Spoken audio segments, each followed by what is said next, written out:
Buenas tardes a todos. Hoy el agüita, a ver si no interrumpe la llegada de algunos más compañeros. Yo diría que vayamos empezando por respeto a los que ya llegaron temprano.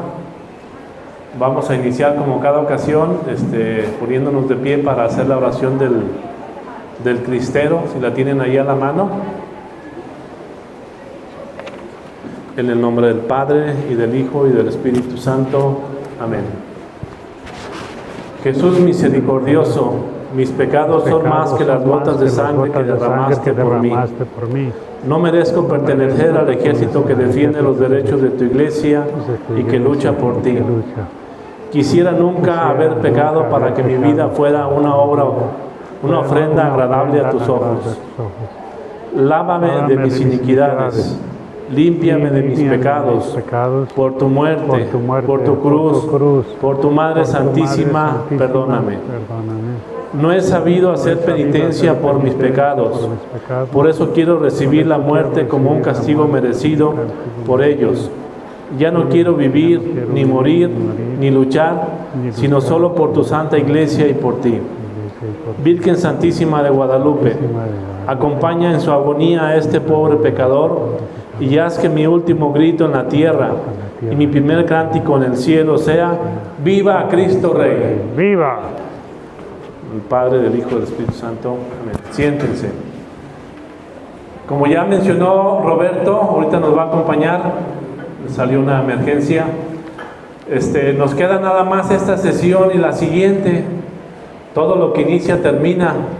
Pero, como ustedes saben, les hemos estado grabando y subiendo a la página de Facebook Anacleto González AC. Entonces podemos ahí volverlas a retomar, volverlas a ver. Si alguna de ustedes les gustó, ahí las pueden volver a escuchar. Pues el día de hoy se va a tratar un tema muy importante, que es el tema de los llamados arreglos. Dijo Jan Meyer en su libro, si se pueden llamar arreglos, ¿no?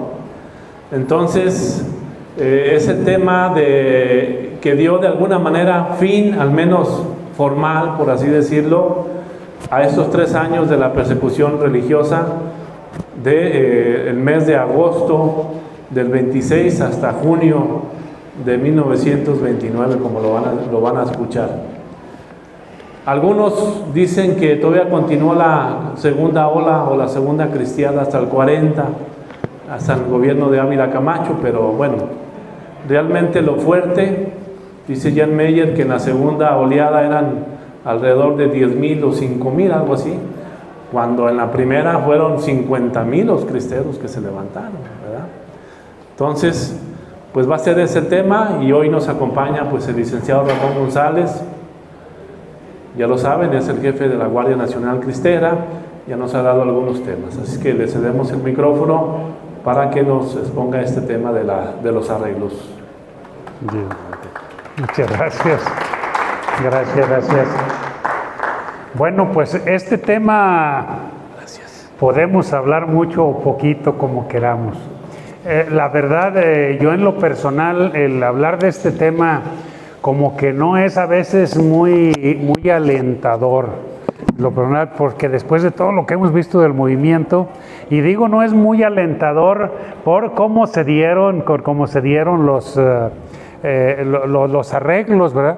Que básicamente pues no estuvieron de acuerdo quienes andaban en la lucha. Lo vamos a ver ahorita, ¿verdad? Entonces, por eso todos los libros que de la cristiada que nos hablan sobre los arreglos se quejan amargamente, lo ven como si hubiera sido una especie de traición, ¿verdad? Por todo lo que estaban haciendo, y traición porque no los tomaron en cuenta a los verdaderos actores, los que estaban dando la lucha.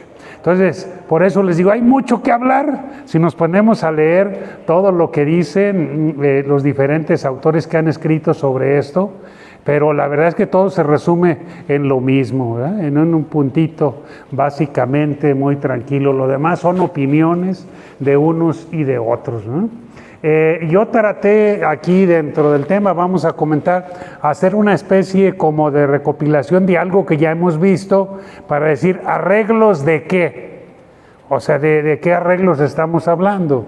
O sea, de toda la lucha que se vino dando, ¿verdad? De toda la lucha que se vino dando en defensa de la iglesia, ¿no? Entonces, vamos a apoyar ahí un poquito en la computadora, pero además escribí yo también algunas partecitas aquí, entonces vamos a ir entrelazando unas cosas y otras.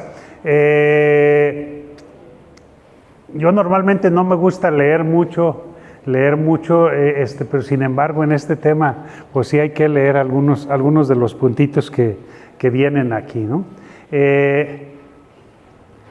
Dentro de lo que sería el título, básicamente yo le puse licitud del movimiento y los arreglos de la gesta cristera, modus vivendi. O sea, un modo de vivir básicamente fue lo que se logró con estos arreglos, ¿no? Dentro de lo que ya habíamos comentado nosotros es lo de la ley Calles, ya la habíamos hablado en algunas ocasiones, pero esto es lo que detona básicamente el último ya el movimiento armado, ¿verdad? ¿Qué nos decía? Repetir un poquito esto, ¿verdad? En su calidad de presidente constitucional y en uso de las facultades que le concedió el Congreso con fecha 7 de enero del 26 para reformar el Código Penal, con fecha 2 de julio del mismo año, expidió la ley que reforma el Código Penal para el Distrito Federal y territorios federales sobre delitos del fuero común y para toda la República sobre delitos contra la Federación. O sea, a ver, ¿qué nos dice aquí?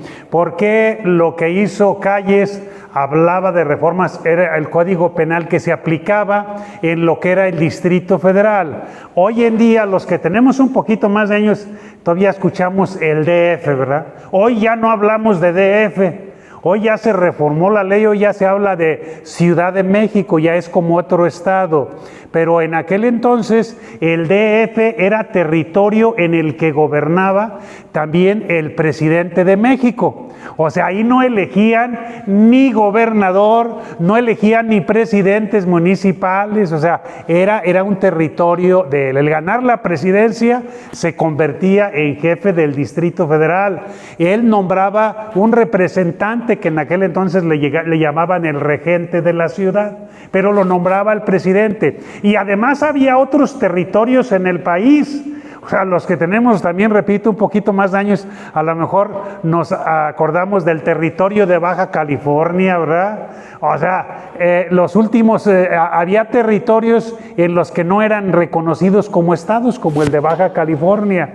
Entonces, en todos esos lugares, el presidente era el que, lo pongo entre comillas, era el que gobernaba directamente a los ciudadanos de ese lugar, ¿no? Entonces, por eso estas reformas al Código Penal se aplicaban de manera particular ahí. Esta ley que debía entrar en vigor el 31 de julio, el Código Penal contemplaba multa y cárcel para los ministros de culto que celebraran actos de culto, que enseñaran religión en las escuelas, ordenaba la disolución de los conventos y monasterios. O sea, básicamente con estas reformas sometía totalmente a la iglesia, la ataba de manos. Como respuesta a esto, ¿qué hace la iglesia, verdad?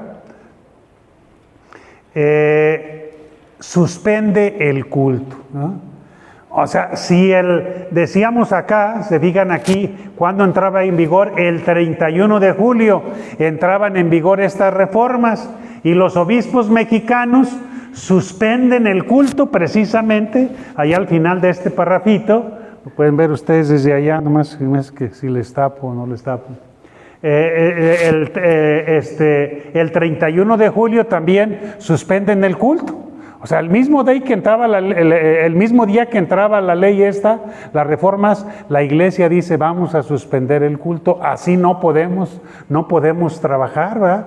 No podemos ejercer el culto. Entonces, después de haber consultado con el Papa, su Santidad Pío XI, todos los señores obispos giraron instrucciones a los señores párrocos, capellanes y encargados de templos en toda la República para que el 31 de julio entregaran los templos a su cargo a la junta de 10 vecinos que mandaba la ley. O sea, aquí ¿qué ley mandaba? Era la Constitución. La Constitución establecía precisamente que 10 vecinos tendrían que hacerse cargos de los templos, ¿verdad? Ahí es lo que nos decía. Entonces, los sacerdotes, pues, para no violar la ley, la entregamos a los vecinos, ¿verdad? A esos 10 vecinos, ¿sí? Abandonando las casas curales y retirándose a domicilios privados. Así lo hicieron, ¿verdad? Así lo hicieron a partir de esta fecha, el 31 de julio. Ya no oficiaron misas en los templos, ¿verdad? Cuando se cierran, aunque estaban abiertos, pues los vecinos eran los que acudían en algunos lugares ahí a rezar, a hacer algo, pero los sacerdotes no oficiaban. ¿Dónde andaban oficiando? En domicilios particulares, en el rancho, donde se podía. De esa manera fue como la respuesta, pues, a esa persecución de Plutarco Elías Calles. O sea, una vez que se anuncia el cese o la suspensión de culto, pues que había filas interminables de gente que acudía a confesarse, acudía a visitar, o sea, los últimos días que estaban abiertos, ¿verdad? Sí, para recibir también diferentes sacramentos, ¿no? Porque mucha gente pensaba, pues ya no vamos a poder ni bautizar, no vamos a poder hacer nada de eso, ¿verdad?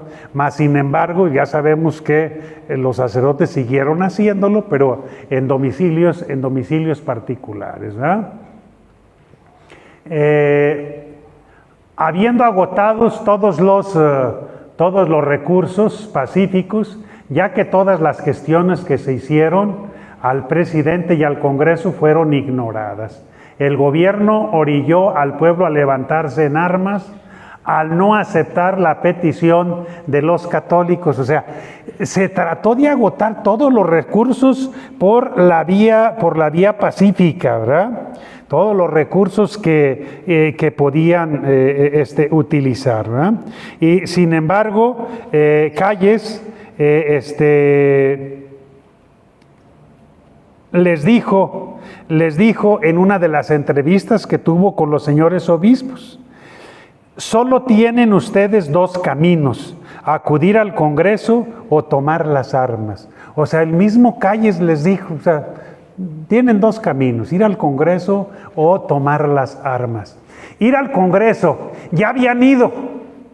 Había habido boicot, como decía, ya habían ido al Congreso. ¿Cuándo fueron? A llevar las firmas, es que 2 millones de personas, las firmas a los diputados para que reformaran la Constitución, diciendo que no estaban de acuerdo. Dicen que los diputados ni siquiera las vieron, así como llegaron, las mandaron a la basura, ¿verdad? ¿Por qué? ¿Cuál fue el argumento que ellos tenían? Decían, es que los obispos o los sacerdotes o la iglesia en general no tienen personalidad jurídica. La Constitución no reconocía personalidad jurídica, o sea que legalmente no existía.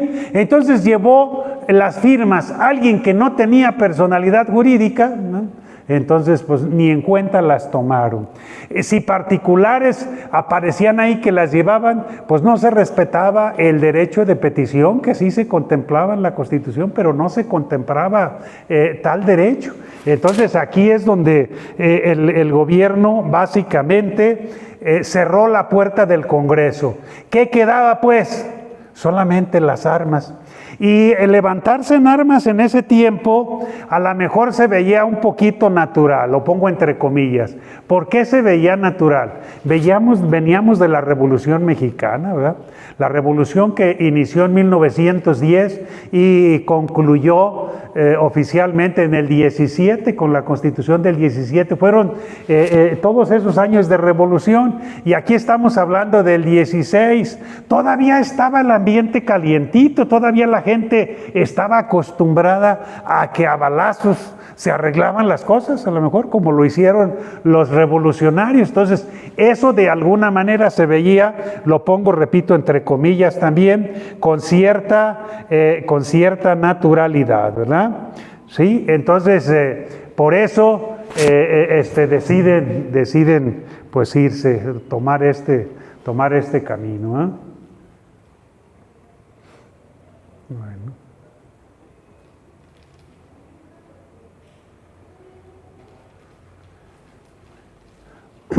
Entonces, aquí hablamos ya del inicio de la lucha armada. Ya habíamos comentado en algunas otras pláticas algunos temas de estos, ¿verdad? Se dice pues que el 15 de agosto, apenas 15 días después de entrada en vigor la ley, o sea, la ley, ¿cuándo entró en vigor? El 31 de julio, ¿verdad? O sea, básicamente entraba el primero, o sea, el 1 de agosto. Bueno, pues 15 días después fue asesinado en Zacatecas el señor cura Luis Gonzaga Batis, junto con 3 muchachos ligueros y del ACJM, Manuel Morales Cervantes, David Roldán Lara y Salvador Lara Puentes, ¿verdad? Hoy todos ellos son santos. ¿Por qué? Aquí a veces ha habido ciertas opiniones conflictivas. Oye, ¿cómo que santos si andaban en armas? Es que estos no andaban en armas todavía. O sea, estos no se levantaron en armas. Simplemente todavía estaban protestando pacíficamente en contra del gobierno, pero no tenían la intención de levantarse en armas. Eso, de alguna manera, ayudó pues para hacer todo el proceso de beatificación y canonización. Son de los primeros mártires que canonizó su santidad Juan Pablo II. Don Pedro Quintanar, rico ranchero, que había sido soldado, aquí lo subrayé yo acá, o sea, había sido soldado, o sea, no era cualquier persona, él ya había sido soldado en todo lo del movimiento de revolución, si ustedes quieran, o sea, tenía conocimiento. Quiso salvarles la vida, pero se le adelantaron los verdugos, ¿verdad?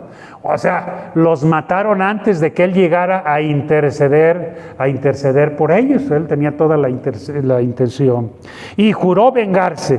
7 días después, el 22 de agosto, había ya mucha gente en pie de guerra, aunque sin buenas armas, y que solo contaban con rifles viejos, escopetas huiloteras, por lo que se armaron con machetes y buenas reatas para lazar, ¿verdad?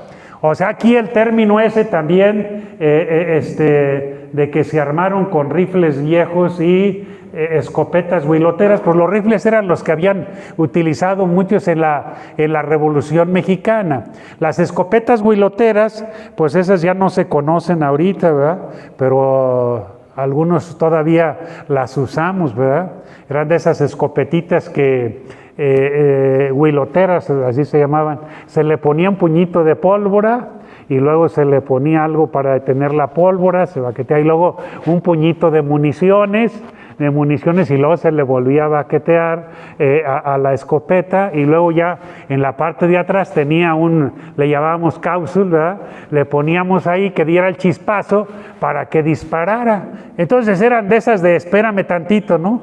Espérame tantito, ya tiraban un balazo y otra vez a tratar de cargarla, así era la palabra que utilizamos. De esas tenía la gente en el rancho para ir a las huilotas, precisamente por eso ahí, ir a los conejos, ¿verdad? Que de aquel entonces, pues, para hacerse su molecito de conejo. Entonces, eso era lo que tenía la gente, no tenía más. Pues con eso se levantaron. Y las reatas, acuérdense, en ese tiempo se dice que la población, más o menos el 80% vivía en el campo y el 20% en las ciudades. Oye, es al revés.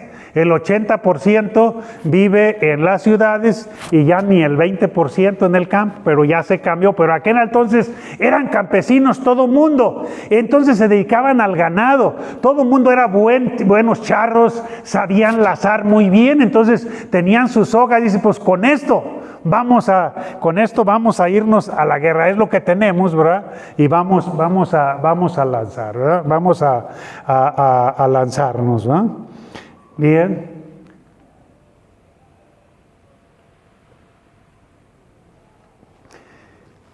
Valparaíso, Zacatecas, era el primer foco del movimiento armado. Ahí destacaron Aurelio Acevedo Robles y Pedro Quintanar. El domingo 29 de agosto fue el primer combate en Huejuquilla el Alto. Aunque iniciaron en Zacatecas, el primer combate fue en Huejuquilla el Alto, o sea, la parte norte del estado de Jalisco, ¿verdad? Sí, duró el combate de 2 de la tarde hasta las 11 de la noche. Desde 2 de la tarde hasta las 11 de la noche.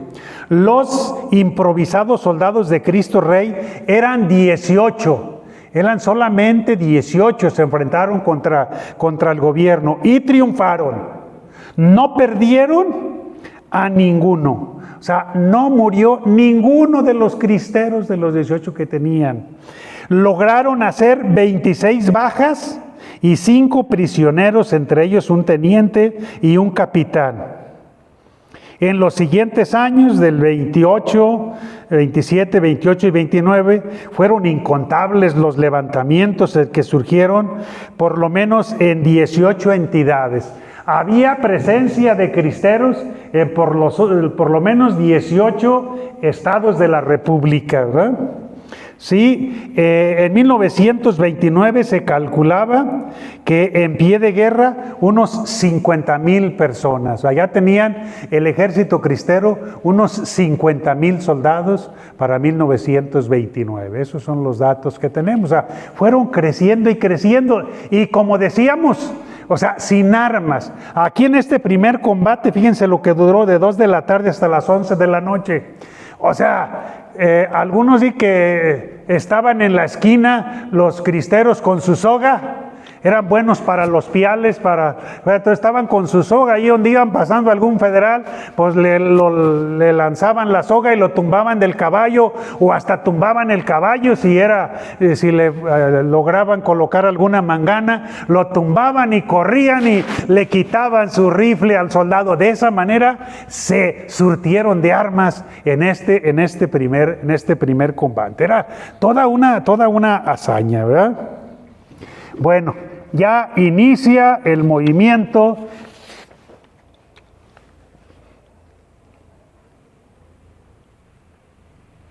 ¿Cuál fue la postura de los obispos mexicanos?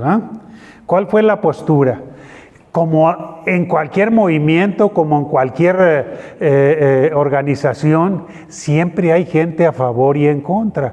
Claro, ningún obispo estaba a favor de que se levantaran en armas como tal. Organícense. Muy diferente, por ejemplo, al movimiento de independencia. En la independencia, don Miguel Hidalgo fue el que encabeza el movimiento y él es el que lleva a todos invitando. Aquí no. Aquí no le entraron los sacerdotes, no le entraron los obispos, ¿verdad? Vamos aquí hablando del tema de los obispos. Ellos no le entraron al movimiento. Fue un movimiento netamente popular. Fue un movimiento de católicos dispuestos a defender su religión y sus derechos, ¿verdad? Ese es el, ¿cómo pudiéramos llamarle?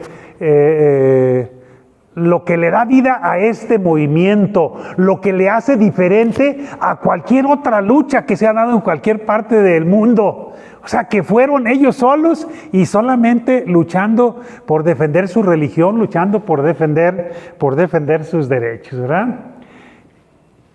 Aquí viene la primera declaración que tuvieron del obispo de Durango. Dice, ya en nuestra arquidiócesis muchos han apelado al recurso de las armas y piden una palabra de su prelado, palabra que no podemos negar. Desde el momento que se nos pide por nuestros propios hijos, creemos que es nuestro deber pastoral afrontar de lleno la cuestión y asumiendo con plena conciencia la responsabilidad ante Dios y ante la historia, les decimos estas palabras. Nunca provocamos este movimiento armado, o sea, nosotros nunca provocamos o promovimos este movimiento armado, dice el obispo. Nos se refería a ellos como obispos, pero también al pueblo, ¿verdad? A los cristeros. Nosotros no hemos provocado este movimiento, pero una vez que agotados todos los medios pacíficos, que de los cuales ya habíamos hablado, este movimiento existe. A nuestros hijos católicos que andan levantados en armas por la defensa de sus derechos sociales y religiosos, después de haber consultado a los teólogos más sabios de la ciudad de Roma, debemos decirles: estad tranquilos en vuestras conciencias y reciban nuestra bendición, ¿eh? Esta fue la primera declaración de un obispo, de este obispo de Zacatecas. O sea, no les dice que se vayan a las armas, ¿verdad? Ustedes lo ven ahí, pero él les dice, ustedes que están luchando por los derechos sociales y religiosos, ¿verdad? Nuestra bendición, está tranquilos en nuestras conciencias. Están tranquilos, están luchando por algo justo. Y dentro de la doctrina de la Iglesia hay por ahí un principio que no traigo todo ahí, pero se habla de la guerra justa, el derecho de la guerra justa. O sea, hay un derecho a defenderte hasta por las armas, siempre y cuando se cumplan ciertas condiciones. Ustedes me van a corregir a lo mejor con algunas. Una de esas condiciones es que se hayan agotado todos los medios pacíficos. ¿Se agotaron los medios pacíficos? Sí. La otra es que el daño que se va a ocasionar con una lucha armada sea menor que el daño que se está ocasionando con las disposiciones que está llevando a cabo el gobierno. Son dos condiciones. La tercera es que se tenga cierta certeza del triunfo. ¿Sí? Que no te avientes, vamos a lanzarnos a la... Bueno, ¿tienes posibilidades de triunfo? O sea, sí son mínimo esas condiciones que dentro de la doctrina de la Iglesia se contemplan para llamar lo que conocemos como guerra justa. Y aquí el obispo, él dice, ya consultamos en Roma con los teólogos, con la gente que es experta en este tema. Aquí Santo Tomás de Aquino es el que escribe, creo mucho en relación con esto. Entonces, una vez que consultó en Roma todo este tema, dice, están luchando por sus derechos, ¿verdad? ¿Sí? Está tranquilos con vuestra conciencia y recibir nuestra bendición. De esta declaración hace referencia a Anacleto González Flores. Anacleto, que siempre se opuso a la lucha armada. Una vez que vio esta declaración del señor obispo, dice, pues no me voy a ir a las armas, pero de alguna manera estoy tranquilo, ¿no? Porque ya hubo cuando menos un obispo que dice, que nos da la bendición, ¿verdad? Que dice que es lícito nuestro movimiento, ¿verdad? Bien, aquí en esto,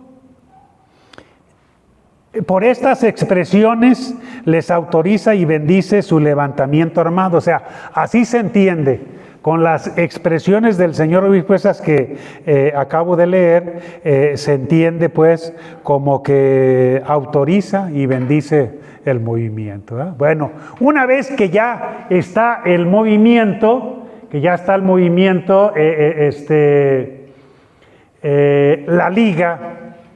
la Liga Defensora de la Libertad Religiosa, de la cual hemos estado ya hablando también en algunas ocasiones, pues se decide a irse a la lucha armada, a hablar en todo el país con los grupos que tenía de la Liga. Ahí se empiezan a unir la CJM, Caballeros de Colón, la Unión Popular, en fin, trata de juntarlos a todos para hacer un movimiento más o menos organizado. La Liga hace la consulta al Comité Episcopal, y aquí habla del Comité Episcopal porque muchos obispos ya estaban fuera, ya se habían ido de México, pero algunos que estaban aquí les consulta también al Comité Episcopal. Nos dice que estaba integrado por 2 arzobispos y 10 obispos, sobre la licitud del juicio del derecho a la rebelión bélica por los católicos. Esto en el 26, en noviembre del 26. El 30 de noviembre los prelados pregonaron así que la epopeya cristera constituía una cruzada en la que se trataba no de una rebelión, sino de un movimiento de legítima defensa. Otra vez, los obispos dicen, no apoyamos una guerra en forma, pero esta es una rebelión justa en defensa de de un movimiento de legítima defensa.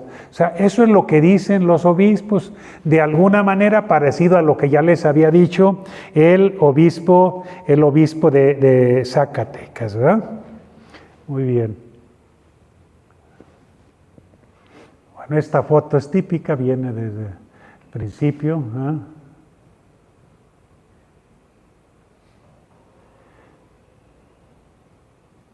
A ver, vamos a ponerlas todas estas. Bueno, ¿quiénes eran los actores o quiénes fueron en todo ese tiempo de la gesta cristera? Ya vimos, ya inició el movimiento, ya vimos que fue un movimiento lícito.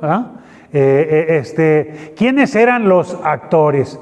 ¿Quiénes estaban dentro del gobierno? Bueno, Álvaro Obregón fue presidente de México del 1 de diciembre del 20 al 30 de noviembre del 24. O sea, ahí hubo muchos atentados, acuérdense, para el 24, entre otros el de la Virgen de Guadalupe, etcétera, etcétera, que ya habíamos hablado de algunos de ellos. Fue en el periodo de Obregón, ¿verdad? Y hago referencia al de la Virgen de Guadalupe porque quien colocó la bomba en el altar de la Virgen de Guadalupe en la Basílica en México era un empleado de Obregón, ¿verdad? Un empleado de su secretaría particular, ¿verdad? Luego Después de Álvaro Obregón, le sigue Plutarco Elías Calles, del 1 de diciembre del 24 al 30 de noviembre del 28. Aquí fue donde salieron todas esas, el Código Penal, las reformas que llamamos, todas esas disposiciones, donde empieza ya lo que sería la lucha armada. Aquí fue en el periodo de Plutarco Elías Calles, ¿no? Luego viene Emilio Portes Gil, que fue interino. ¿Por qué fue interino? Ahorita vamos a ver. Porque Obregón se reelige, ya fue presidente de reelecto, ¿verdad? Acuérdense que, ¿cuál fue el lema de la Revolución Mexicana? Sufragio efectivo y no reelección, ¿verdad? Contra eso se inició la lucha Madero, y una vez que ganaron los revolucionarios, Carranza y todo su equipo, dijeron, no, pero si es bonita la reelección, mejor hay que reelegirnos, ¿verdad? Porfirio Muñoz se había reelecto más de 30 años, entonces pues nosotros, ¿mande? Porfirio Díaz, sí, perdón. Se había reelecto más de 30 años, entonces dicen, pues vamos a... también nosotros reformaron la Constitución para reelegirse, y era el lema de la Revolución Mexicana. Hubo quien no estuvo de acuerdo con esa reelección, ¿verdad? Con esa reelección, entonces por eso murió Obregón. Ahorita vamos a ver más adelante y traer algunos datos de cuándo y por qué. Pero ya se había reelecto, entonces entra aquí Emilio Portes Gil como interino del 1 de diciembre del 28 al 5 de febrero del 30, ¿verdad? O sea, es el tiempo en el que estuvo, que es cuando se dieron los arreglos con el presidente Emilio Portes Gil, ¿verdad?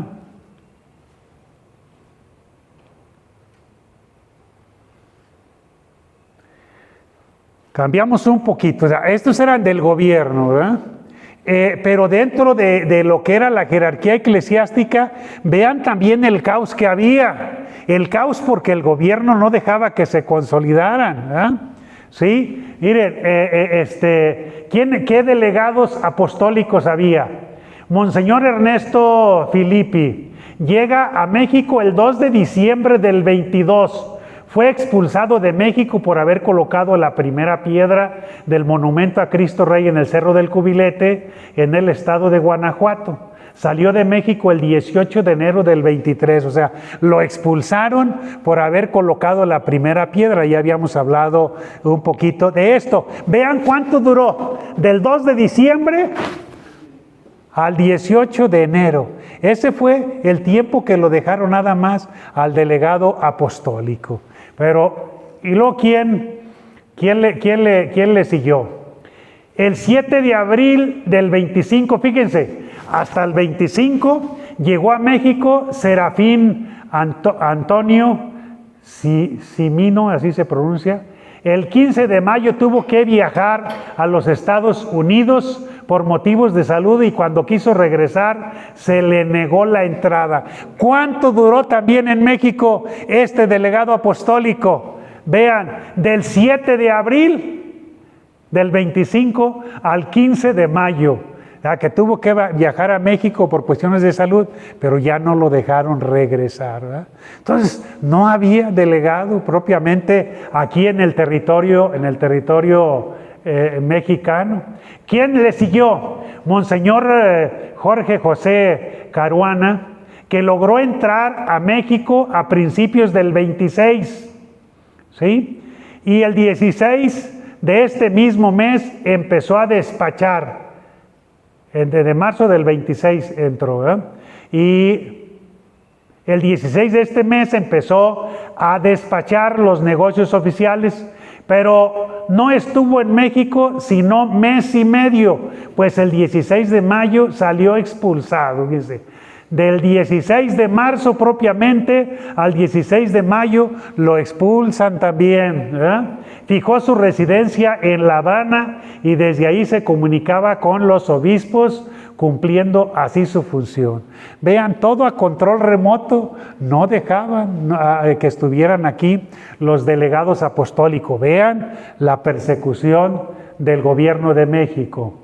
El 18 de mayo, ya el 29, el Santo Padre nombró a Monseñor Leopoldo Ruiz y Flores, que era ya mexicano, arzobispo de Morelia, delegado apostólico en México, por tanto, puede presentarse hoy legalmente con los obispos, que este es el que vino a firmar propiamente los arreglos, ¿verdad?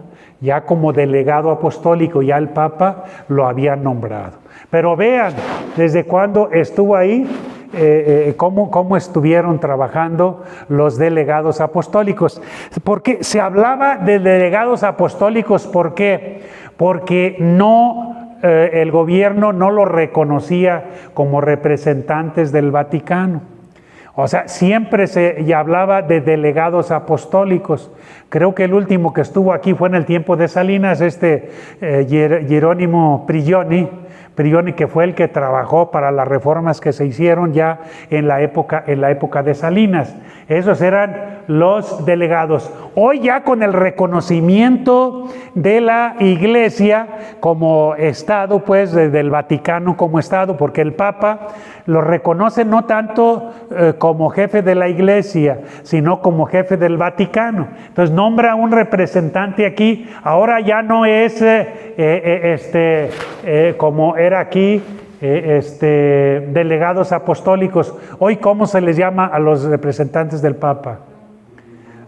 El nuncio. Hoy ya cambió de nuevo, ya es nuncio apostólico. Ya no hablamos de delegado apostólico, ya hablamos de nuncio. Ya es un cargo que se le da reconociendo al Vaticano como Estado. Y México tiene su representante allá, también su embajador en el Vaticano. Eso fue hasta en la época de Salinas, que fue en el 92, cuando se hicieron estas reformas, pero desde cuando Juárez hasta el 92 no había relaciones oficiales con el Vaticano, ¿no? ¿Qué más tenemos? Bueno, dentro de los obispos mexicanos y de los arreglos fue Pascual Díaz Ibarreto y Leopoldo Ríos y Flores, delegados apostólicos, ¿eh? Aquí ya entramos ya entramos un poquito pues a ver propiamente lo de los arreglos, ¿eh?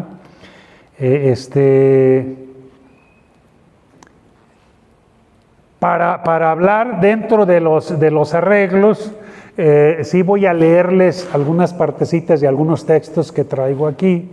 No quise escribirlas porque la verdad es mejor leerlas textualmente para que veamos qué fue lo que escribieron. Entonces, ahorita hablamos más dentro de los que participaron en los arreglos. Pues hubo varias personas. Aquí tenemos, ya vimos quiénes, ¿verdad? Nuestros obispos aquí. Ahorita vemos en las condiciones en las que se dieron, ¿verdad? Sí. Bueno, esta fue una nota del periódico Informador, cortesía ¿de quién? De Pedro el historiador, el que habló hace unas 2 pláticas aquí, de lo que fueron los arreglos. Así salió, esto es en el Informador aquí en Guadalajara, este es el sábado 22 de junio. El 21 se firmaron los arreglos y la noticia salió el día 22, ¿verdad? Bien.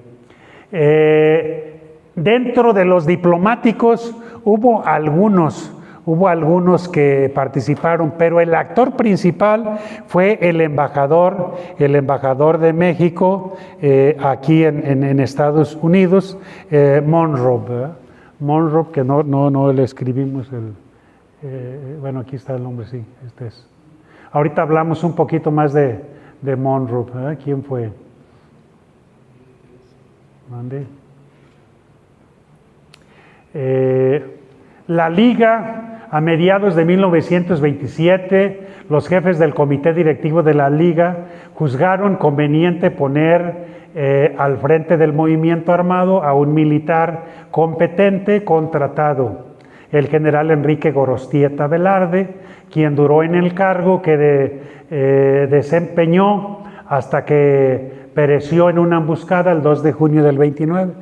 2 de junio, la misa que se les invitó para asistir el domingo, aunque fue el domingo 16, porque el día 2, como fueron las elecciones, pues no era posible. Normalmente el domingo más cercano se celebra la misa, pero ahora como fueron las elecciones, no se pudo celebrar la misa, a no hacer movimientos. Entonces se esperó hasta el día 16, que también fue muy difícil porque era el Día del Padre y mucha gente andaba con ciertas actividades, pero ese día se recordó pues aquí lo que sería la muerte del general. Lo menciono aquí en esta parte porque dentro de los arreglos, desde luego Enrique Gorostieta no estuvo de acuerdo. Y no estuvo de acuerdo no tanto porque no se arreglaran, sino porque no los tomaron en cuenta a los que andaban en el campo de batalla, ¿verdad? O sea, si iba a haber arreglos, pues quería que tuvieran ciertas condiciones, que los tomaran en cuenta a ellos, ¿verdad? Aquí en esto, ¿eh? Hay un documento muy extenso, no lo voy a leer, de Enrique Gorostieta, en el que se los manda a los obispos diciéndoles por qué no, diciéndoles, oye, yo con este ejército que tengo, o sea, no hay otro ejército. Él había sido del ejército mexicano, ¿sí? Huyó, estuvo en La Habana, en Estados Unidos, y se vino a Monterrey. Ahí puso un negocio con su familia, ahí se casó, ¿verdad? Entonces conocía bien todo, y a él fueron a contratarlo. A él fueron a contratarlo para que se viniera. A él le pagaron. O sea, a él le pagaban su mensualidad por estar al frente del ejército cristero. O sea, él no le entró así como un cristero más. Él fue contratado, aunque es quien al final estaba convencidísimo. Por eso le manda este oficio a los obispos diciendo, con este ejército que tengo, gano todas las batallas. Porque no es un ejército que lucha por el poder, es un ejército que lucha por sus ideales, que está convencido de sus principios, de sus valores. Y a un ejército así no hay quien lo derrote, básicamente. Entre otras cosas es lo que les manifestaba Enrique Gorostieta. Y como no estuvo de acuerdo, vean, ¿cuándo lo matan? ¿Cuándo lo matan? El 2 de junio. ¿Y los arreglos cuándo se dieron? el 21, ¿verdad? O sea, estuvieron el gobierno muy al pendiente de quien se asomaba diciendo que no estaba de acuerdo para toda la fuerza lanzarla contra él. Entonces, como él era el general, pues van y lo mataron. La muerte estuvo muy rara aquí en el municipio de Atotonilco, en una hacienda, ¿verdad? En una hacienda ahí, fue una emboscada y creo que nada más a él mataron ahí. Todos los que tenía de sus asistentes, sus secretarios, cosa curiosa, son los que estaban vigilando y nadie vio nada. Su secretario particular se escapó tranquilamente en su caballo, Heriberto Navarrete, que después fue sacerdote jesuita. Entonces siempre hay muchas dudas ahí en la muerte de Gorostieta de que haya sido traicionado, ¿eh? Por gente que él mismo traía, que ya la habían convencido a algunos de que les iba a estorbar a Enrique Gorostieta para los arreglos, que por lo tanto había que eliminarlo. Unos días antes también, él ya había platicado con las líderes de las brigadas femeninas ahí, sí, porque la idea era llegar a tomar Guadalajara. Básicamente ya se tenían tomado todos los municipios de esta región, nada más las grandes ciudades, ¿no? Estaban preparando tomar Guadalajara, ¿verdad? Entonces, en eso andaba, en este recorrido aquí, Enrique Gorostieta. Dice que él, ese día estaba muy malo de una conjuntivitis se llama, no sé qué, no podía ya ver casi nada, una infección muy fuerte en los ojos, entonces eso limitó también la posibilidad de salir corriendo. En la película La Cristiada, si no la han visto se las recomiendo. En esta película básicamente el personaje central es él es el general Gorostieta, ¿verdad? Y el niño de Zaguayo, básicamente son los dos personajes, ¿verdad? Pero ahí sí nos hablan pues más o menos de la vida de lo que fue Enrique Gorostieta, ¿no? Bueno, ahí está el documento, les digo, no se las vamos a leer, es extenso, ojalá haya oportunidad. Aquí cuando lo matan a Gorostieta en la Hacienda del Valle, municipio de Atotonilco, se lo llevan. Esta foto es tomada en la estación del ferrocarril, ahí en Atotonilco. Ahí en Atotonilco lo llevaron, de ahí al tren, y ya de ahí se lo llevan a Guadalajara, ¿no? Normalmente para el día 2 de junio siempre vienen familiares de él. De hecho, sus restos están aquí en Atotonilco, sus familiares los dejaron aquí en Atotonilco. Dicen, pues aquí es donde lo conocen, donde quieren al general, y aceptaron que estuvieran aquí. Vienen sus hijas, todavía por ahí pueden entrar a la página de Anacleto, hay unas entrevistas que Uriel les hizo a las hijas, las nietas vienen a estos eventos todavía. Este año pues no, por todo esto que se dio, ¿verdad? Bueno, antes de hablar aquí de la rendición, tengo algo más escrito, aunque no aparece ahí.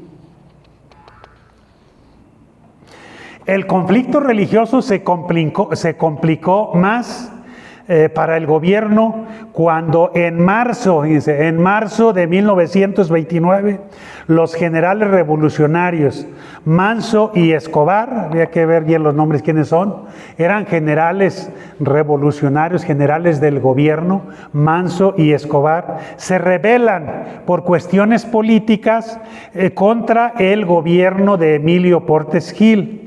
Este movimiento fue secundado por los jefes militares de Sonora, Chihuahua, Coahuila, Durango y Veracruz. Los jefes de esta insurrección trataron de ganarse el favor de los católicos y la ayuda militar de los cristeros. Con tal objeto, abolieron todas las leyes anticatólicas que existían en esa zona. Entonces, este levantamiento fue No de cristeros, repito. Fue de gente del mismo gobierno en contra de Portes Gil, pero quisieron jalar a los cristeros y abolieron en estos estados, repito, en lo que sería Sonora, Chihuahua, Coahuila, Durango y Veracruz, todas las leyes anticatólicas las abolieron para que los católicos los vieran con buenos ojos, o sea, trataran de apoyarlo, este movimiento, para controlar este levantamiento, el gobierno mandó 35,000 soldados a atacarlos al norte, mandó 35,000 soldados y recibió el apoyo de Estados Unidos. Fíjense, el gobierno tuvo que descuidar aquí la zona de los cristeros, que fue la época en la que básicamente dominaron todos los municipios, todas las plazas de esta región, desde Michoacán, aquí Jalisco, Colima, básicamente, nada más las grandes ciudades no, porque esas requerían ya de una estrategia más especial, pero como mandó 35,000 soldados allá, descuidó un poquito esta zona, ¿sí? Y recibió el apoyo de Estados Unidos, que mandó aviones a bombardearle sus posiciones de estos generales rebeldes, a bombardear los trenes que tenían en aquella zona donde se trasladaban los militares que comandaban, entre otros, estos dos generales, Manso y Escobar. El ejército entró de lleno a apoyar al gobierno, ¿verdad? Sí, el general Amaro, desesperado. El general Amaro era el secretario de guerra en ese entonces. Ya desesperado, dice que por primera vez le dice al presidente Portes Gil que todo el oeste estaba en armas y que era vital encontrar un arreglo con la iglesia, ¿verdad? Era vital encontrar un arreglo con la iglesia. El mismo secretario de guerra va y le dice a Portes Gil, hay que buscar el arreglo porque ya tienen esto, están dominando todo. Después, después de esto, en un libro en Los Cristeros del Volcán de Colima, nos dice que una vez que derrotaron a estos generales allá por el norte, trajeron 25,000 soldados a Colima, a atacar Colima, a atacar a los cristeros, y algunos aviones, ¿verdad? Algunos aviones también que traían de Estados Unidos. ¿Por qué los trajeron a Colima? Porque de alguna manera ahí era muy importante el puerto de Manzanillo, y si los cristeros ya iban a tomar todas esas zonas, pues iban a controlar el puerto de Manzanillo, y a través del puerto de Manzanillo se iban a poder mover. Entonces, vamos a atacar Colima, ¿verdad? Entonces nos narra es a veces pues motivante y a la vez triste, cómo estos 25,000 soldados en Colima empiezan a hacer destrozos, salen a atacar los cristeros ahí cerca del volcán de Colima, y grupitos de 200 cristeros contra 5,000 les ganaban las batallas, y aparte ellos eran apoyados con aviones que les lanzaban bombas. Dicen que eran jóvenes entre máximo de 25 años, de 16 a 25 años, y salían a burlarse de los aviones. Cuando iban los aviones a atacarlos, salían corriendo donde estaba limpio, y como eran unas bombas que ellos utilizaban, que tenían que caer de punta para que hiciera la explosión, pues andaban ahí ellos sacándolo. Donde veían que aventaban una bomba, pues corrían más o menos lejecitos, se tiraban donde explotaba, porque pues no tenía mucho alcance, ¿verdad? Y de esa manera pues les hacían frente a los militares. Esto fue ya para los arreglos, ya para darse los arreglos, los últimos combates, ¿verdad? Es motivante ver todos los combates que nos narran en esas condiciones, ¿verdad? Desde el momento en que no traigo otra, o sí traigo otra. Bueno, aquí. No. ¿Cómo estuvo? Bueno, esta la dejamos para el final, pues, quieren. Traigo escrito algo más aquí que no lo pasé. Desde el momento en que se decretó la suspensión de cultos, hubo interés por lograr un acuerdo entre la iglesia y el Estado. O sea, siempre desde el momento de la suspensión de culto hubo ese interés. El 21 de agosto del 26 tuvo lugar en el castillo de Chapultepec la entrevista de la última oportunidad entre el presidente Calles y los obispos Pascual Díaz y Barreto y Leopoldo Ruiz y Flores. Esta reunión fue propiciada por Álvaro Obregón, por medio de Eduardo Mestre, presidente de la Asistencia Pública, un hombre que gozaba de la confianza de varios obispos y de buenas relaciones con el gobierno. Monseñor Pascual Díaz y Barreto fue expulsado de México después de los levantamientos armados en enero del 27. En marzo, Obregón se reunió de manera extraoficial con varios obispos y el día 16, por la mañana, Monseñor Leopoldo Ruiz y Flores y el obispo de Aguascalientes, Ignacio Valdespino, se presentaron en la casa del arzobispo de México, José Mora y del Río, quien los esperaba con 2 enviados de Obregón, el licenciado Simón Ortega y el ingeniero N. Olvera. El día 17, Monseñor Leopoldo y Flores y el obispo de Zamora, Monseñor Manuel Fulcheri, recibieron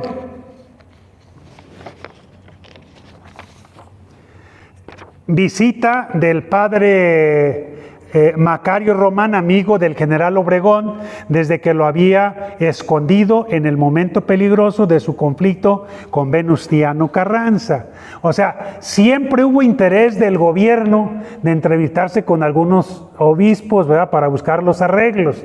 Aquí ya lo escuchamos como a través de Obregón, a través de amigos de él, buscaba este acercamiento. Esto último que les digo era amigo de Obregón, Macario Román, un sacerdote, porque cuando Carranza andaba atrás de Obregón y el sacerdote lo escondió, ¿verdad? Lo escondió y se libró de que lo matara Carranza, entonces pues por eso tenía mucha amistad con él, ¿verdad? Sí, el delegado apostólico en Washington, Pietro Fumasoni, decidió mandar a Roma a Monseñor Pascual Díaz para informar a la Santa Sede.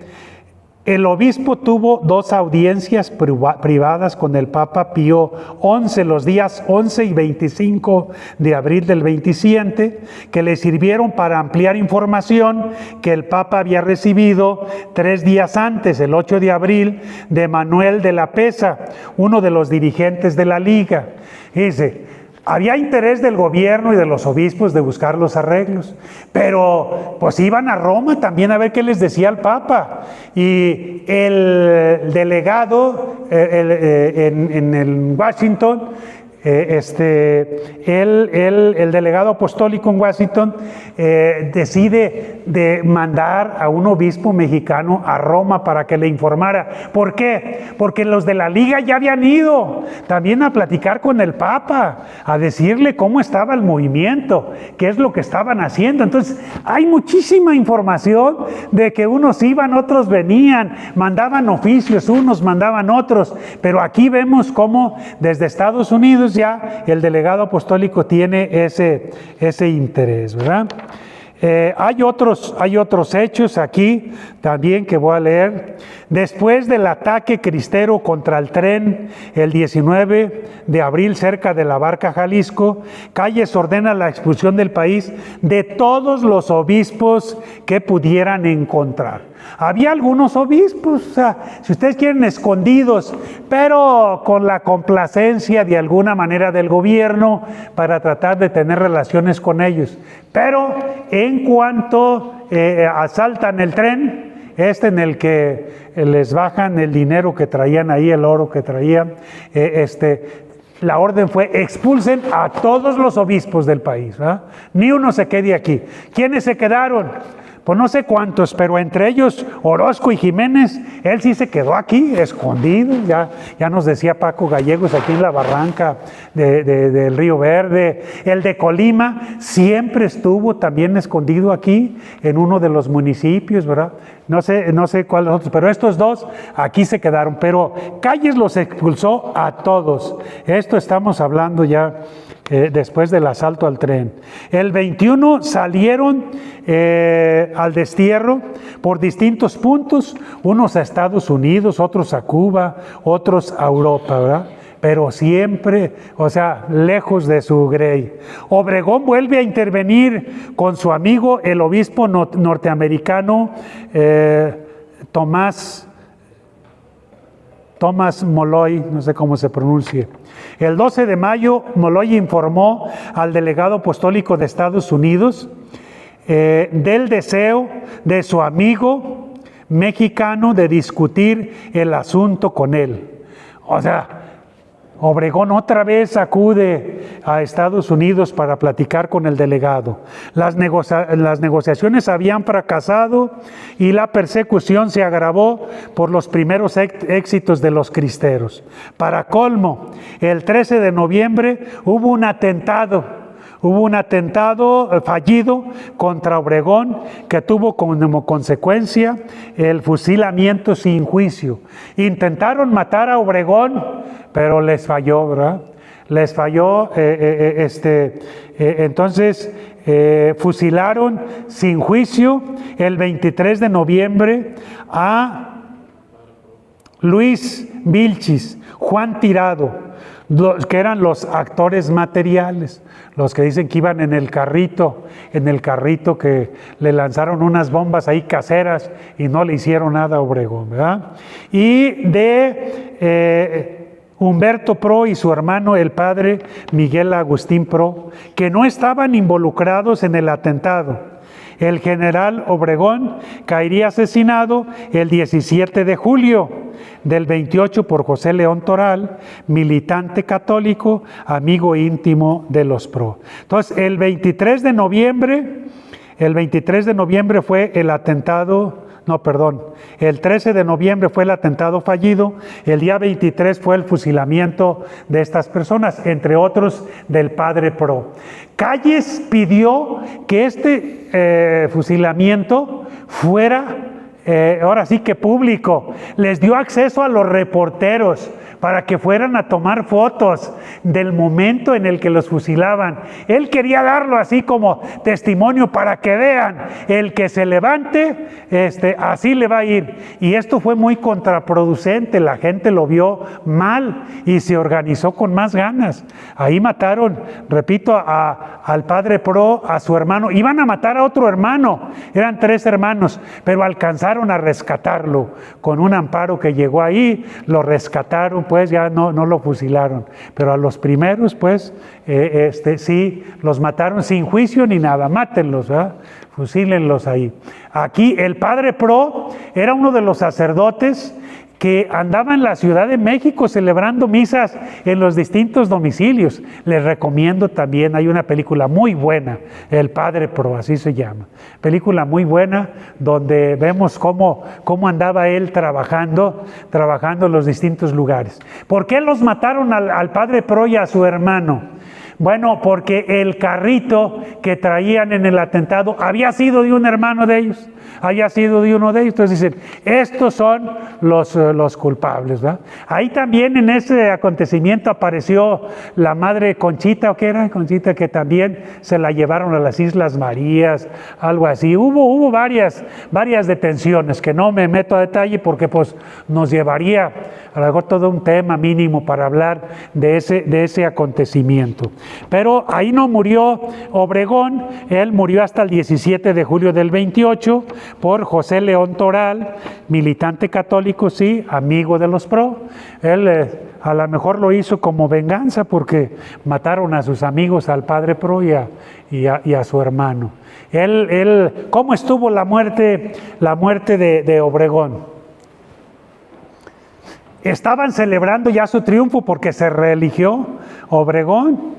Hace rato decíamos que hubo un presidente interino en lugar de Obregón, porque Obregón iba a tomar posesión, pero lo matan antes. ¿Cómo lo mataron? En un restaurante en la Ciudad de México, creo que se conocía como La Bombilla, estaban celebrando ahí el triunfo de Obregón y el autor de la muerte de Obregón, José León Toral, caricaturista, él llega y le pregunta al presidente, oiga, ¿no quiere que le haga una caricatura? Sí, ¿cómo no? Entonces se puso, le hizo la caricatura y a la hora de ir a enseñársela, le llega por la parte de atrás, con una mano le enseña la caricatura que traía y por la otra saca la pistola y lo mata. En pleno restaurante, ahí, junto con los demás. Cosa curiosa, hoy en algunos libros vemos que él hizo un disparo, a lo mejor 2, no sabemos en ese momento, mientras lo mataban, ¿verdad? Sí, hizo esos disparos, pero, oh sorpresa, el cuerpo de Obregón traía varios disparos por todos lados, ¿verdad? Por todos lados traía de diferentes calibres. ¿Quién lo mató? ¿Quién sabe, verdad? Siempre decían, cállense la boca, ¿verdad? Cállense, no digan quién, ¿verdad? Siempre le echaron la culpa, que era de la misma gente de Calles que quería deshacerse de él, ¿verdad? De esa manera, pues quitaron a este señor que siempre estuvo tratando, pues también de buscar los arreglos, ¿verdad? Bien, ¿cómo andamos de tiempo? ¿Ya casi o qué? ¿5 minutos? Bueno, a ver, entonces entramos ya de lleno a lo de los arreglos, que era el tema, ¿verdad? Todo este acontecimiento se fue dando lo que preparaban, que decían arreglos y no. Bueno, el 29 de octubre del 27, el embajador Monroe es recibido por el presidente Calles en calidad de embajador de los Estados Unidos, nombrado por el presidente, desde luego, de Estados Unidos. Su política se caracterizó porque marcó un nuevo espíritu de cooperación en las relaciones de los Estados Unidos con Latinoamérica. En los llamados arreglos del conflicto religioso actuó como masón y protestante. Este embajador, pues no era católico, es que nos dice el autor del libro, que era masón, pero además protestante. ¿Sí? No era católico. Entonces, haciendo mucho mal a los obispos, sacerdotes y fieles de la iglesia, fue quien dictó las declaraciones de Portes Gil y de Monseñor Leopoldo Ruiz y Flores, diciendo que todo se arreglaba de acuerdo con las leyes mexicanas. ¿Sí? O sea, el embajador de Estados Unidos fue el que redactó todo, fue el que hizo todo. Monroe trabajó para que México tuviera un gobierno fuerte, para eliminar los obstáculos los obstáculos más importantes. La crisis entre los dos países por cuestiones petrolera y minera, y la cuestión religiosa con todas sus consecuencias, política, militar y religiosa. O sea, Estados Unidos le urgía arreglos porque había una gran crisis en Estados Unidos y en México también, desde luego. ¿Cómo dicen? Porque cuando en Estados Unidos tienen tos, aquí tenemos pulmonía, o como dice por ahí un dicho. Así estaba desde entonces. Allá tenían una crisis terrible para el 29, y aquí pues el gobierno tenía crisis muy fuerte. Y Estados Unidos tenía mucho interés en las compañías petroleras que eran de ellos. Tenía mucho interés en las minas que eran de ellos, básicamente la explotación. Y la cuestión religiosa pues tenían que resolverla. Y se puso de acuerdo con el gobierno de México para resolver la cuestión religiosa a cambio de que le siguiera dando las concesiones petroleras y las concesiones mineras, ¿verdad? Entonces, es el que intervino básicamente el embajador de Estados Unidos. Por último, nada más leerles la vergonzante trayectoria, digo yo, que hicieron nuestros obispos, ¿verdad?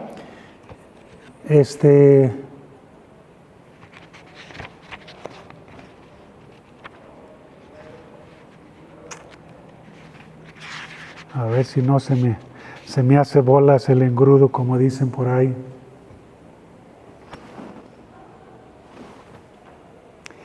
El embajador de los Estados Unidos en México fue quien sirvió de intermediario entre el presidente Portes Gil y los obispos Ruiz y Flores y Pascual Díaz, quienes además redactó acuerdos finales que ponían fin al conflicto. Estos acuerdos dicen que los redactó, alguien dicen por ahí que en unas servilletas, fue en una hoja simple, una hoja así en blanco. En una hoja en blanco redactara, ni siquiera una hoja oficial del gobierno, nada, en una hoja en blanco nada más, ¿verdad? Se redactaron esos puntos. El 5 de junio del 29 los obispos que ya mencioné y el embajador salieron de Washington, entrevistándose en el camino con el embajador Monroe, a quien le dieron a conocer las condiciones que el Papa ponía por los arreglos.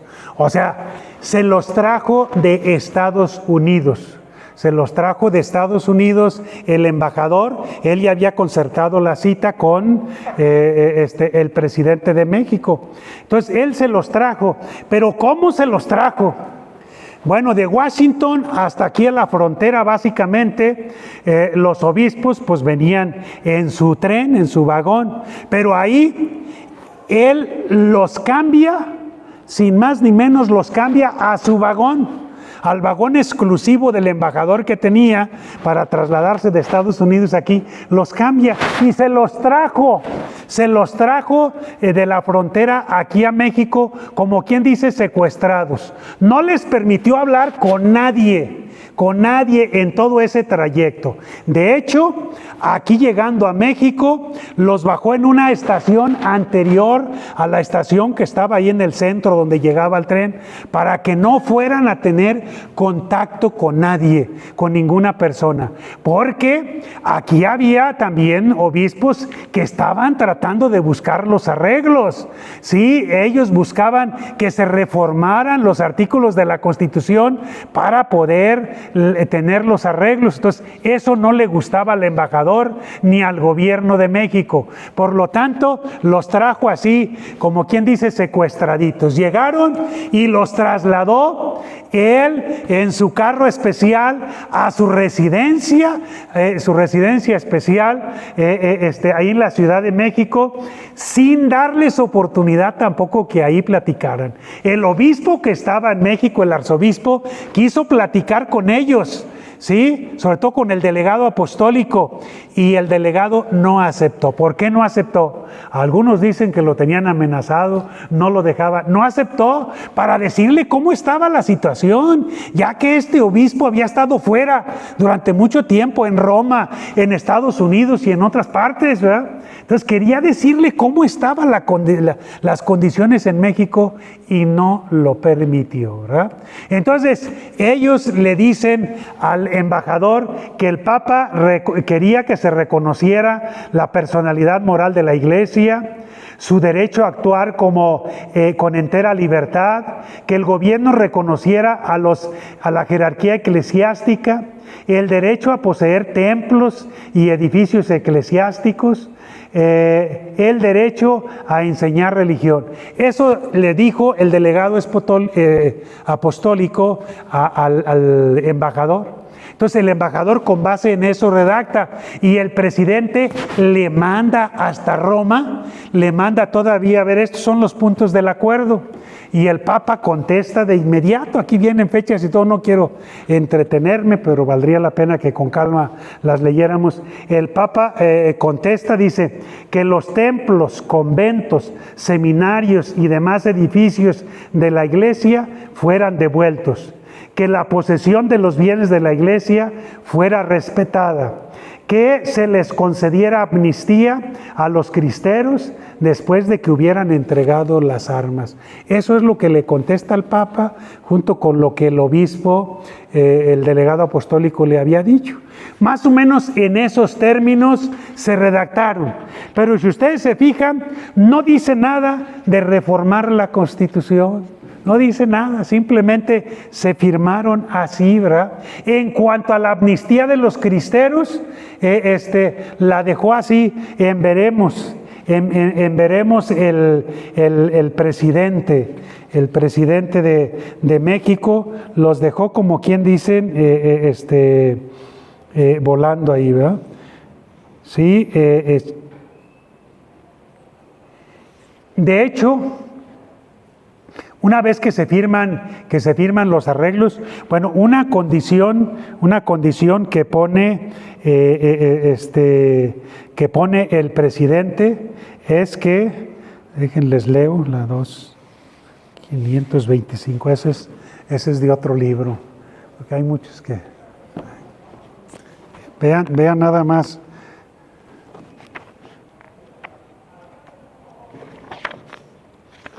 Les digo, hay infinidad de datos que pudiéramos comentar. No se trata de eso, simplemente nosotros veamos que se hicieron los arreglos, ¿eh?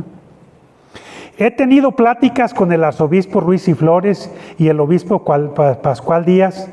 Estas pláticas tuvieron lugar como resultado de las declaraciones publicadas hechas por el arzobispo Ruiz y Flores el 2 de mayo y las declaraciones hechas por mí el 8 de mayo. El arzobispo Ruiz y Flores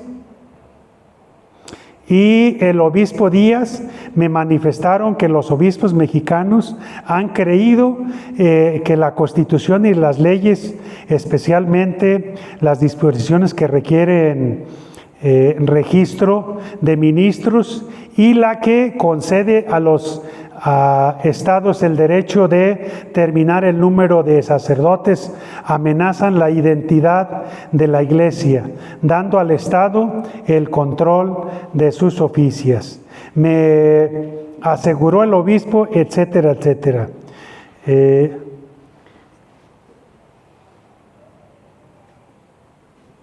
Enseguida, antes de firmar, el presidente Portes Gil, antes de firmar, vio la oportunidad de redondear su triunfo mostrando su desprecio cínicamente aún por los más distinguidos prelados de la jerarquía eclesiástica y pidió que el arzobispo de Guadalajara, Francisco Orozco y Jiménez, el de Durango, Monseñor José María González y Valencia, y el de Huejutla, Monseñor José de Jesús Martínez y Zárate, permanecieran en el exilio indefinidamente, ¿sí?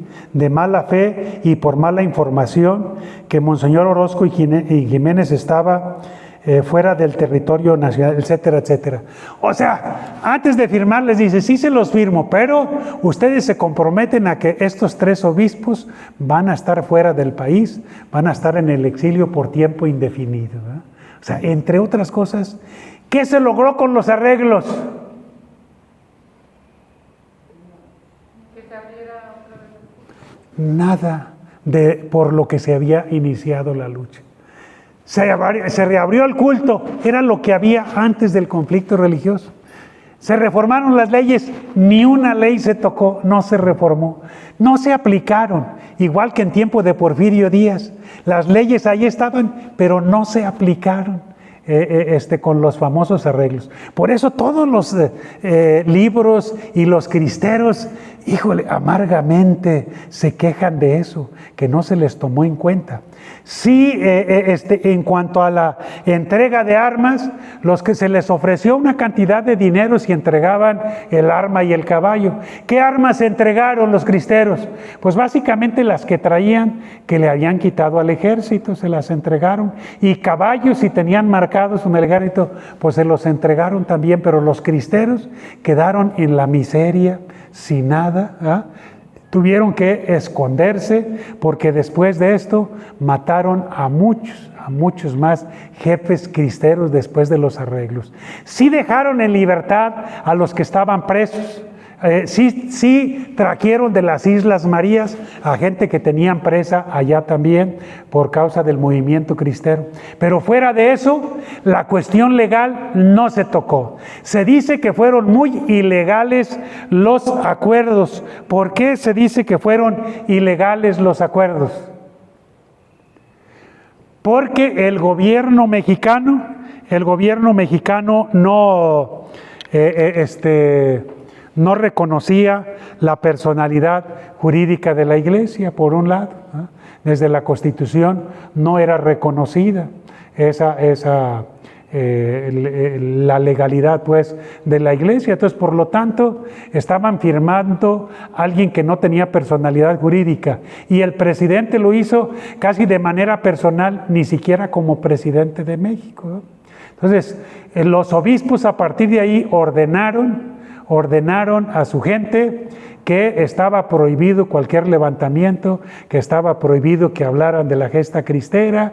Entonces fue un secreto, tuvieron que esconderse, destruir papeles, en fin, por eso muchos datos no los tenemos. Lo que escribieron de la cristiada unos años después, muchos datos a lo mejor no coinciden bien con las fechas. ¿Por qué? Porque fue lo que se acordaban de lo que ocurrió, del combate en tal lugar, qué fue lo que hubo, cuántos muertos hubo, cómo estuvo, porque tuvieron que destruir todo. Fue prohibido, nadie hablaba, porque quien hablaba iban y lo mataban. Dice, sabe de eso, vamos a matarlo. Bueno, esto ya es parte aquí, rendición en Tepatitlán. Ahí están ya jefes cristeros junto con gente del ejército. Esto fue en Tepatitlán, ahí frente a lo que conocíamos como el restaurante de los gordos. Ahí están sentados en una banquita, al fondo aparece allá la presidencia municipal, y ahí están platicando todos ellos, ¿no? Bueno, ya básicamente lo que sigue ya les comenté todo, ¿no? No quise, para no hablar de los arreglos. No sé si tengan algún comentario, y esto ya se los comenté yo, básicamente todo. No puse. Estaban otros. ¿Qué más me quedó? Pues ya, el contenido ya se los dije, básicamente. Pues básicamente eso es el tema. Que vean las fotos de al mistísimo más adelante.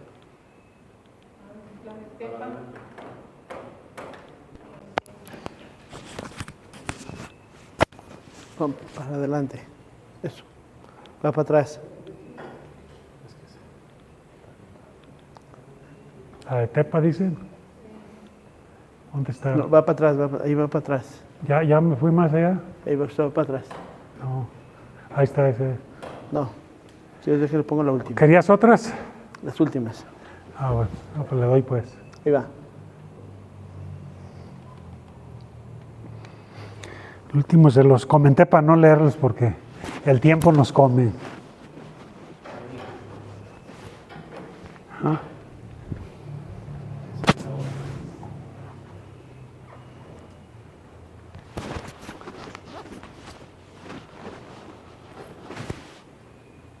¿Algún comentario, pregunta?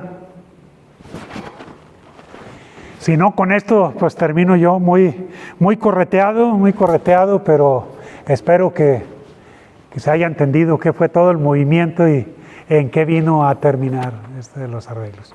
Ya las reformas a las leyes, el próximo tema se hablará un poquito de ellos. Esto se dio ¿hasta cuántos años después? En el 92 ya. 70 años. ¿Ah? Después fue cuando ya hubo ciertas reformas gracias a las gestiones de su santidad Juan Pablo II, ¿verdad? Que él fue uno de los principales interesados en todo esto. Sí, digan. Yo recuerdo, no sé qué obispo de la diócesis vino aquí a visitarnos en una ocasión, y creo que fue aquí. Él comentó que ellos todavía les tocó antes de Salinas, y con los mismos Salinas, que para hablar con ellos nos metían por túneles, para que no vieran que el presidente de la República hablaba con los obispos, y él dio testimonio aquí de cómo los esperaban por puertas que nadie viera y los metían por túneles a la presidencia o a donde iban a hablar con ellos. Así es.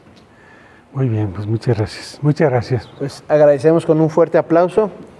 Gracias. Gracias, Ramón.